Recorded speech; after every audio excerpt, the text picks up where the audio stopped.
안녕하세요. 정형외과 전문의 닥터홍 선생입니다. 혹시 몸 어딘가가 붓고 빨개지고 통증이 있으신가요? 아니면 이런 증상이 있었다가 스스로 회복된 적이 있으신가요? 많은 분들께서 간과하고 있는 이 증상, 바로 봉화지겸이라는 질환 때문입니다. 이름마저 생소한 봉화지겸, 도대체 왜 생기고 재발하지 않으려면 어떻게 잘 치료해야 되는지 이번 영상에서 여러분들께 알려드리도록 할 텐데요. 여러분들께 더욱 쉽고 정확하게 알려드리기 위해서 의정부 을지대병원 감염내과의 손효주 교수님과 함께 하도록 하겠습니다. 영상을 보고 계시는 구독자분들께 간단한 인사말과 소개 부탁드립니다. 안녕하세요. 저는 의정부 을지대학교 병원 감염내과 손효주입니다. 선생님, 앞에서 간단하게 그 봉화지겸의 증상에 대해서 제가 설명을 드렸었는데 생소한 용어이다 보니 이걸 굉장히 어렵게 생각하시는 분들이 많거든요. 정확하게 봉화지겸은 무엇일까요? 네, 봉화지겸은 연조직염 또는 셀룰라이티스라고 하는데요. 미세한 피부 손상 부위를 통해 미생물이 침투하여 발생하며 피부와 피하 조직, 피하 지방층에 생기는 급성 세균성 감염 질환입니다. 쉽게 말하면 피부와 바로 그 아래층에 생기는 염증이라고 생각하시면 되는데요. 봉화지겸은 감염내과 입원 환자 10명 중에 1명에서 2명 정도 차지할 정도로 생각보다 아주 흔한 질환입니다. 맞습니다. 지금 외래에서 진료를 볼 때도 생각보다 자주 볼 수 있는 질환입니다. 영상을 보시는 시청자분들께서 병원에 가기 전에 이건 내가 봉화지겸인데 라고 생각할 수 있는 전형적인 증상이 있다면 어떤 것이 있을까요? 네, 전형적인 증상이 있습니다. 봉화지겸은 비교적 넓은 부위를 침범하는 점차 진행하는 피부병변을 특징으로 합니다. 주로 다리 쪽에 많이 생기지만 팔이나 얼굴 같은 신체 그 어떤 부분에도 생길 수가 있습니다. 이제 봉화지겸으로 인한 피부병변이 생기면 염증의 4대 징후를 동반하게 되는데요. 첫 번째, 붉게 변하고, 두 번째, 약간 뜨거워지고, 세 번째, 붓고, 네 번째, 이 부위에 통증이 생기게 됩니다. 앞서 말씀드린 국소적인 증상 이외에도 염증이 심해지면 수포가 생기기도 하고 발열, 오한과 같은 전신 증상이 동반되기도 합니다. 병원에 내원하시는 환자분들은 사실 특별한 이유 없이 갑자기 이렇게 붓고 빨개진다 이렇게 말씀하시는 분들이 많은데요. 어떤 경우에 봉화지겸이 잘 생기게 될까요? 봉화지겸은 피부에 손상된 부분을 통해 세균이 침투하여서 발생하므로 벌레 물림, 긁힌 상처 같은 피부에 국소 외상이 있는 경우에 잘 발생하게 됩니다. 특히 봉화지겸으로 병원에 내원하신 분들을 보면 아주 장기간 치료받지 않은 발 무좀이나 발톱 무좀이 있는 경우가 많고, 이 주위가 청결하게 관리되지 않으면서 작은 피부 손상 부위로 세균이 들어가게 되어서 다리에 봉화지겸을 일으키게 됩니다. 그리고 체중이 많이 나가시는 분들께도 자주 발생할 수 있는데요.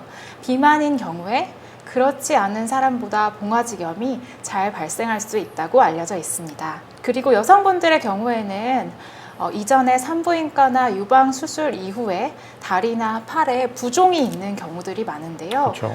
이런 부위에 봉화지겸이 잘 발생할 수 있습니다. 그렇다면 가장 중요한 봉화지겸의 치료는 어떻게 해야 가장 효과적이고 좋은가요? 네, 제가 알려드리겠습니다. 아무래도 봉화지겸은 세균 감염이기 때문에 1차 치료는 항생제입니다. 봉화지겸의 주요 원인균은 일단 45% 정도에서 포도알균으로 알려져 있고요. 그리고 두 번째로 흔한 원인균은 사슬알균입니다. 그렇기 때문에 이 균들을 죽일 수 있는 항생제를 써야 합니다. 주로 1세대 세팔로스포린 계열의 항생제로 치료를 합니다.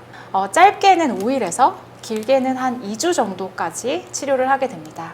가벼운 봉화지겸의 경우에는 먹는 항생제로 치료할 수 있습니다. 그러나 봉화지겸 증상이 심한 경우 발열이나 혈압 저하를 동반하거나 피부병변이 아주 빠른 속도로 급격하게 진행하거나 수포가 심하게 생기는 경우, 또 평소에 면역이 저하되어 있는 환자분들은 반드시 입원 치료가 필요합니다.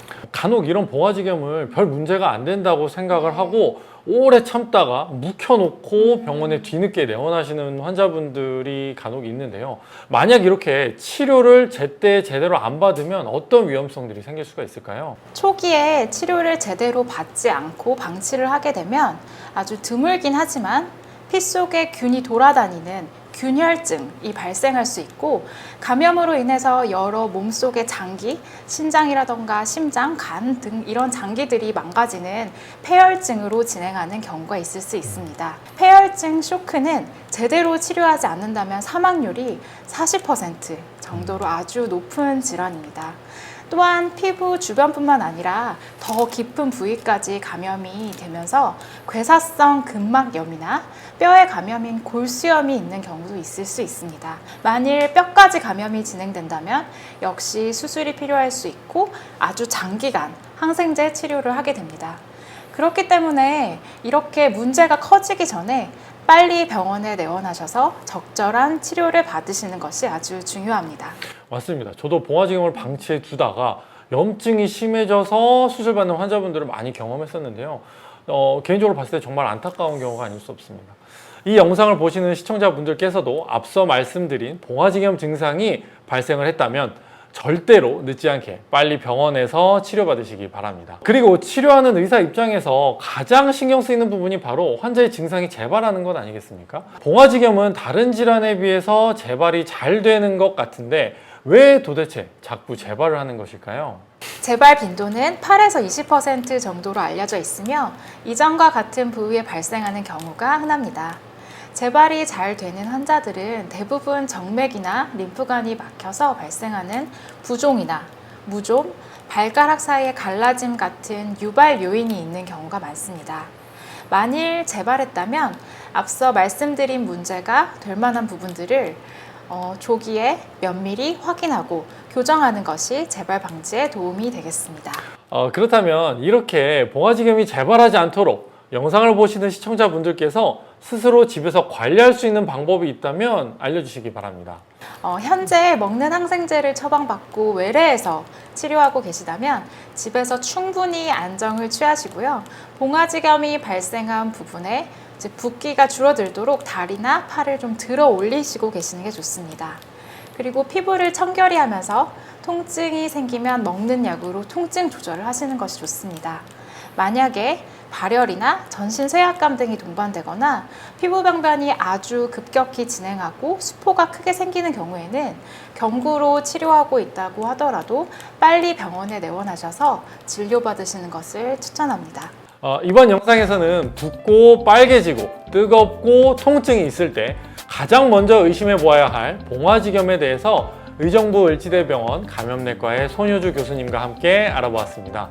교수님 바쁘신 와중에도 이렇게 시간 내주셔서 너무 감사드리고요. 마지막으로 봉화지검으로 고생하시는 환자분들께 꼭 당부할 말씀이 있다면 부탁드립니다. 네, 지금 봉화지검으로 치료하고 계시다면 이 점들을 기억해 주시면 되겠습니다. 항생제 치료가 가장 중요하기에 처방받은 항생제를 용법대로 잘 드시길 바랍니다. 그리고 봉화지검은 재발을 잘 하기 때문에 내가 과체중이라면 체중을 감량하시고 무좀이 있다면 반드시 무좀 치료를 하는 것을 추천합니다. 그럼 저는 다음번에 더욱 좋은 영상으로 돌아오겠습니다. 감사합니다.